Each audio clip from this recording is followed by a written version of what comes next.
typhoon-induced heavy rains have pushed the water level of dozens of rivers in northeast China's provinces of Heilongjiang and Jilin above the warning mark. Continuous downpours have caused vehicles to be submerged, people trapped, and roads blocked. Many cities across northeast China have launched emergency responses for flood control and disaster relief. In Lishu County, Jilin Province, two 10-kilovolt power lines were disrupted by heavy rains.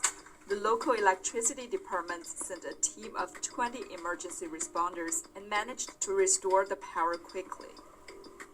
In Shulan County, Jilin Province, a helicopter was used to airdrop relief supplies to areas where roads are blocked, providing food, water, and other necessities. In Heilongjiang Province, fiber optic cables in multiple places were damaged and base stations were flooded.